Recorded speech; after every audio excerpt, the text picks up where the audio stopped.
આજે પ્રોટીન અને ફાઇબર્સથી ભરપૂર એવા પોચા પોચા વાદળી જેવા ઢોકળા બનાવીશું, અને એ પણ આથો લાવ્યા વિનાના. એટલે આથાવાળી વસ્તુ ના ખાવા માગતા હોય એવી વ્યક્તિને પણ ખૂબ જ ઉપયોગી થાય. અને તમે એકવાર બનાવશો ને તો વારે વારે બનાવશો. તો શરૂ કરીએ. નમસ્કાર, હું કલ્પના અજય નાયક. મારા કિચનમાં આપ સૌનું સ્વાગત છે. સૌથી પહેલાં તો આ ફોતરાવાળી લીલી મગની દાળ છે, તો 1.5 કપ લઈશું. 1 કપ અને બીજો અડધો કપ લીધો. હવે એને 3થી 4 વખત પાણી વડે સારી રીતે ઘસીને ધોઈ લેવાની છે. હવે એમાં પૂરતું પાણી ઉમેરીને એને એટલીસ્ટ 2 કલાક પલાળીને ઢાંકીને રાખીશું. અને બીજી બાજુ આ અડધો કપ જેટલા પૌવા છે કે જે આપણે બટાકા પૌવામાં વાપરીએ છીએ, તો એને પણ 2 વખત પાણી વડે ધોઈને સાધારણ પાણી છાંટીને પલાળી રાખીશું.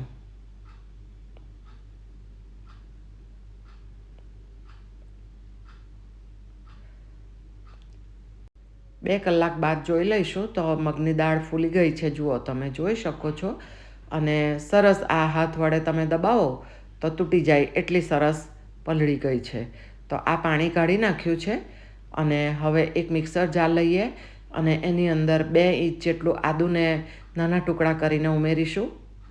ત્યારબાદ લીલું મરચું ઉમેરીશું. મારી પાસે અત્યારે પેસ્ટ છે એટલે મેં પેસ્ટ લીધી છે. તમારી પાસે આખા મરચાં હોય ને તો તીખાશ જોઈએ એ પ્રમાણે 6થી 7 મરચાં આખા લઈ લેજો. અને હવે થોડી થોડી મગની દાળ લઈશું અને જરૂર પૂરતું પાણી ઉમેરીને બારીક ક્રશ કરી લઈશું. અને મગની દાળ થોડી વધારે છે, જાર નાનું લીધું છે એટલે 2થી 3 વખત થશે. હવે બીજા લોટમાં આપણે જે પૌવા પલાળ્યા છે ને એ પહેલાં લઈ લઈએ અને ત્યારબાદ થોડી મગની દાળ ઉમેરીશું અને અગાઉની જેમ જ થોડું પાણી ઉમેરીને એને પણ બારીક ક્રશ કરી લઈએ.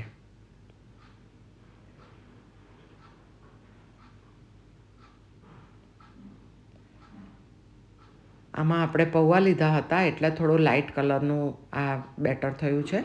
હવે 1 કપ જેટલી પાલક લીધી છે કે જેને સારી રીતે ધોઈને કટ કરીને નિતારી લીધી છે. અને એમાં પણ મિક્સર જારમાં સમાય એટલી મગની દાળ લઈએ અને અગાઉની જેમ જ થોડું પાણી ઉમેરીને ક્રશ કરી લઈએ.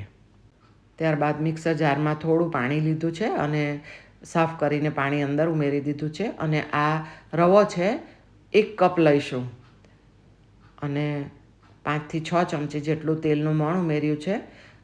અડધા કપ જેટલું સાધારણ ખટાશવાળું દહીં લીધું છે.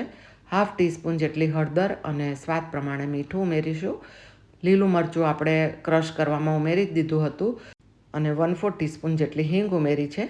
હવે બધું સારી રીતે મિક્સ કરીશું અને ત્યારબાદ જરૂર પ્રમાણે પાણી ઉમેરીશું. આપણું નોર્મલ ઢોકળાનું જે બેટર હોય એ રીતનું ઢીલું રાખવાનું છે. અને આપણે રવો ઉમેર્યો છે એટલે રવાને થોડું પલળવા દઈશું. મોટો રવો જે આવે છે ને તે ઉમેર્યો છે. તો હવે આ મિશ્રણને અડધો કલાક રેસ્ટ આપીશું કે જેથી રવો સારી રીતે પલળી જાય. અને ત્યાં સુધીમાં આપણે ઢોકળાની અંદર આ અમેરિકન મકાઈના દાણા ઉમેરવાના છીએ, તો થોડા રફલી એને કટ કરી લઈશું.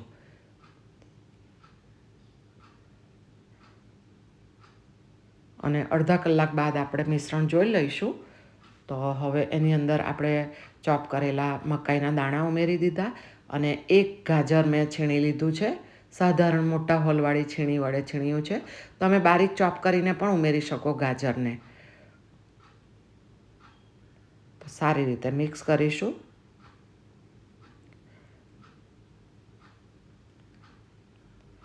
અને ઢોકળા જેમાં આપણે બનાવવાના છીએ એ થાળીને પણ ઓઇલથી ગ્રીસ કરી લઈએ. અને બીજી બાજુ ઢોકળિયું પણ મેં ગરમ કરવા મૂકી દીધું છે. તો હવે આ બેટરમાંથી 1 થાળી જેટલું આપણે અલગ કરીશું.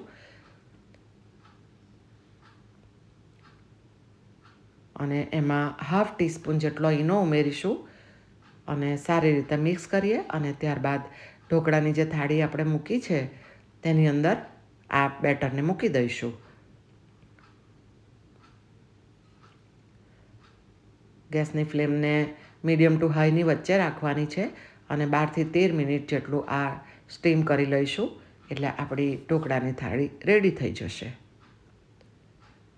તમે ચાહો તો ઉપરથી થોડું લાલ મરચું પણ સ્પ્રિંકલ કરી શકો. અને જુઓ આપણી થાળી રેડી થઈ ગઈ છે અને કેટલી ફૂલીને સોફ્ટ થઈ ગઈ છે તે તમે જોઈ શકો છો. હવે વઘાર માટે 3 થી 4 ચમચી તેલ ગરમ કર્યું અને એમાં હાફ ટીસ્પૂન રાઈ અને હાફ ટીસ્પૂન સફેદ તલ લીધા છે અને ફ્રેશ કઢી પત્તા ઉમેરીશું થોડા.